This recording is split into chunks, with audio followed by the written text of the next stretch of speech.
So I'm going to show some sterilization, just packing kits and what to look for and just what to do in general and kind of what pouches they go in. So we're going to start with a PRP kit. So this will be when the doctor draws the blood and centrifuges it and uses that kind of platelet membrane in bone grafting. So you have your bottom piece, and then you have 4 pieces that go inside of it. So you have these 2 pieces. So this piece you will use to like scrape the bone out of the cup, and then you have a bone condenser. So you can see it has like a little flat end you use to pack it in. And then goodness gracious, oh my goodness, I'm tongue-tied. Okay, so then you have, these are called Addisons with teeth. So you can see, sorry, I can't really see where the video is. So you can see it has these little like pincher teeth up here. And that will grab onto the platelet to pull it out of the tube. And then you have a gold pair of scissors.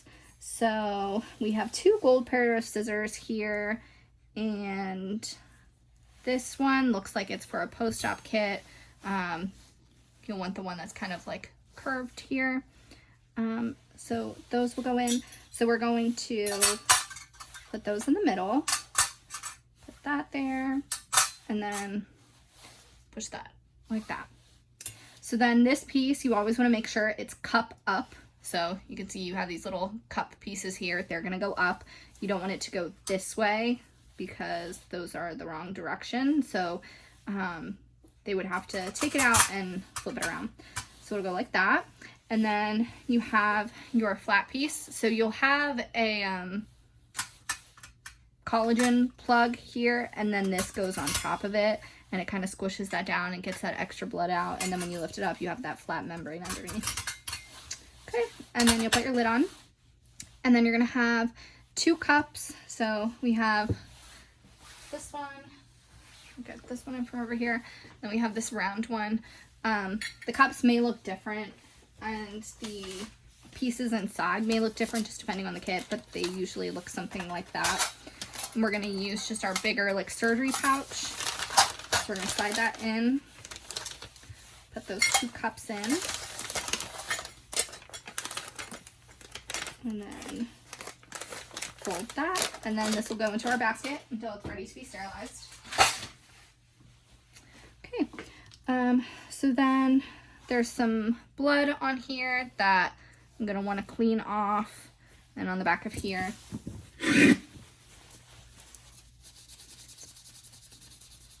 These stain kind of easy too, so especially if it's been autoclaved, so you want to make sure you clean those off.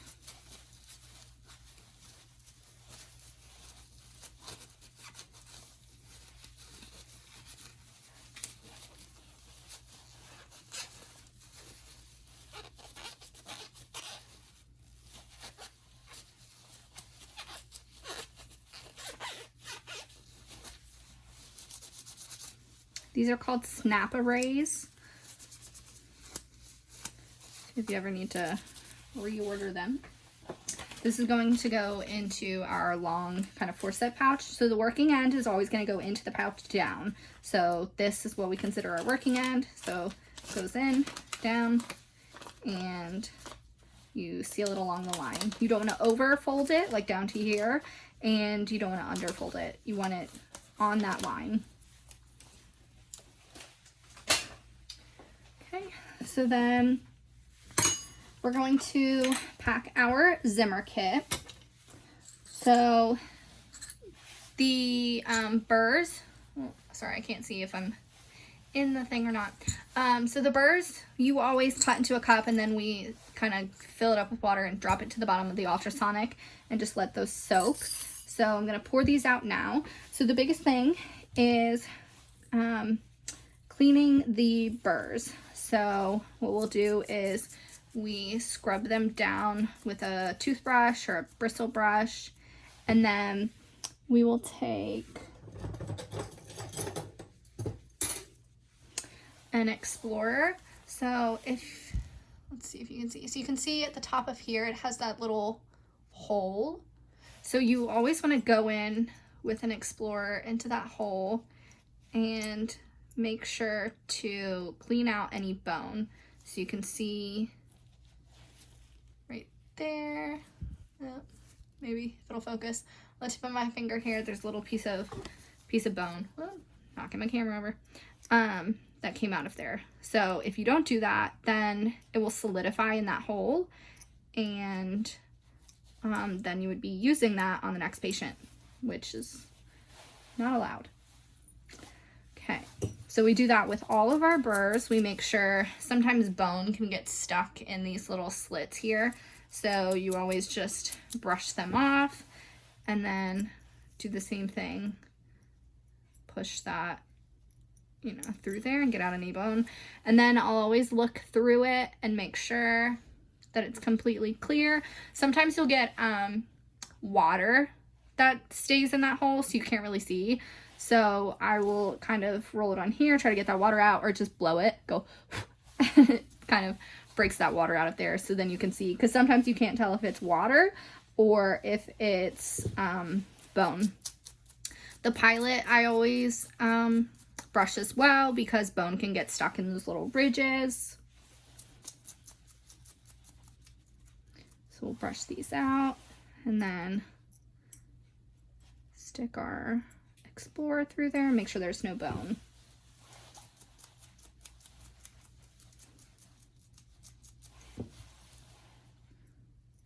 The smaller burrs are the ones that usually really have bone stuck in there. So definitely pay attention to those. I mean, it can happen with all burrs, but you know, that tight hole at the top is usually where it gets stuck. And this one has some staining. I don't know if you can see that. A little bit of staining down here, so I'm going to show you how to get that off as well. I kind of left it on just so that you could see. All right, so our Zimmer kit, I keep kicking this stand here. It has sizes that the burrs go along with. So you're going to look at right here. Well, you can see with my hand behind it, right there. It says 2.3. So here's 2.3. There is going to be a short 16 millimeter and a long 22 millimeter burr. So this one, sometimes they're a little bit hard to see and you have to kind of get it to hit the light the right way. This is 3.4 by 2.8. So 3.4 by 2.8 is here. So these are the same size, but you can see that one is short and one is long. So the long goes in the back, the short goes in the front. I always just get the burrs put away, 2.8, and then I worry about the other stuff because that's 2.3. When you're first starting out, that's kind of the hardest thing, is knowing where things go when they're not the burrs. But if you fill up all those holes, it'll kind of make it easier to see what's left. So that's 2.8.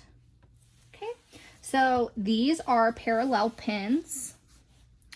We use these to, you'll put them in to the implant site and you can take x-rays just to kind of see your alignment, especially if you're placing two implants next to each other. So if you put one into a hole and then you're drilling and you put the other one into the hole and you see they're going parallel, you know you have to fix it and go back so that they're straight.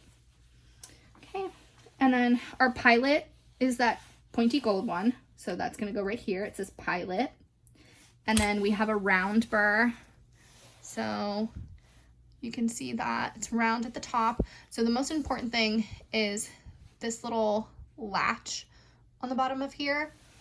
So we have round burrs in the office that are like numbered. So a number 2 round burr, a number 4, a number 6 round burr, a number 8 round burr. Those burrs, they have a straight end, like the 701 surgery burrs.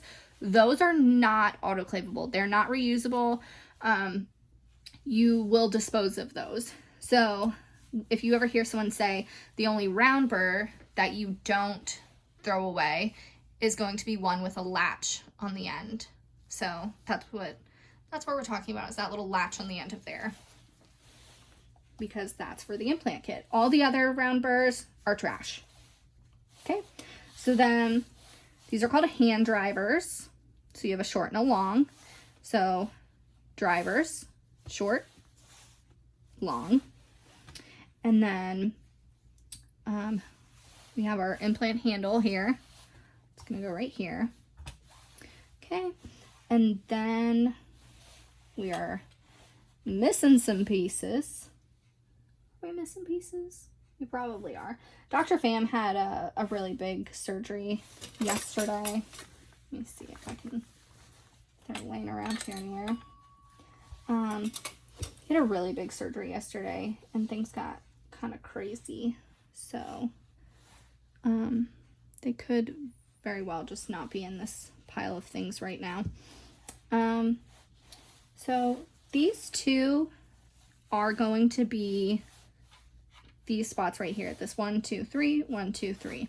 So these match each other, but it's that this one is a thinner diameter and this one's going to be for that 6.0 implant.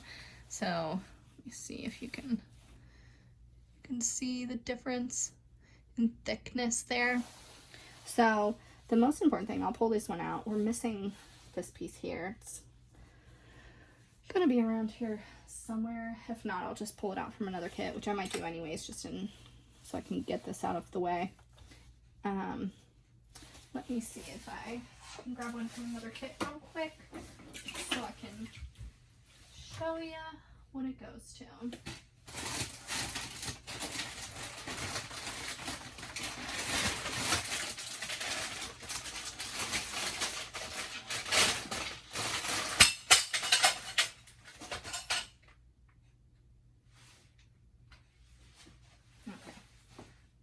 I'm not going to touch that towel. I'm just going to drop it on there because we'll never touch that towel with our bare hands. So I took that piece out of our incomplete Zimmer kit that we use for pieces, and I will find it later. But if the most important thing is that if there's ever a piece missing, you need to find it immediately. You need to look through the trash. You need to make sure to, look across your towel, look throughout the sink. I'm going to find this piece later, but for this purpose of this video, I'm just going to keep on moving. But this kit also cannot be wrapped and put away until somebody checks it off. So when I would be done doing this, I would call somebody into the room and say, hey, can you check this? So you want to make sure that you're looking for discrepancies, not that things are correct, because it's easy to just look at something and be like, yeah, it looks good. But if you're looking to tell somebody that something's wrong, you're really going to be looking at this and being like, hey, what can I tell them that they did wrong? So it's kind of like, it's not the nicest thing, but it's just that our eyes will overpass something when we're just looking for something to be correct. You'll just see that it's correct, but when you really look for something to be wrong, that's when you catch things. So I pulled these out to kind of have them out here and show that this spot, these all match each other. It's just a size difference. So these two, let me see if I can put them in my hand here. They are the same piece. Essentially, it's just that one is going to be thicker than the other. So the tiny one is going to go on this side. The bigger one's going to go on this side. The biggest mistake when people start putting these away is they put this piece upside down. So the way to know the correct way is that that latch will always go down. So latch down. Same way with that round burr. That round burr has that latch on the end. The latch is going down into the holder. Okay, so then we have, this is hard to kind of show. So we have these two pieces. So there's going to be, they're both going to be short. So thin one goes through here. So short and then tall. So here's our tall pieces. This is our thin, this is our thick. So you'll always have your short on the left and your tall on the right. So how these were short, tall. These are the same piece. One's short, one's tall. So short on the left, tall on the right. This piece is one that gets commonly mixed up and put in the wrong way. This we'll use to screw on healing collars. So you can see latch is on the bottom, latch goes down. Okay, this is our extender. So if the burr is not long enough, you put it into the extender and then you get that extra length there. Okay, so I said I was going to show you how to get this stain off of here. So what I'm going to do is, let's turn our camera here a little bit. Oh, it might fall over. Sorry. Okay. So we are going to wet our towel, and then we have surgical instrument stain remover. It's a little powder. So we're just gonna kind of dump some of that into there. And then get that wet, worked into the towel. Make sure you can see this. So we start with our stain there. Sorry guys, that's a little bit hard to see. But then we're just going to rub that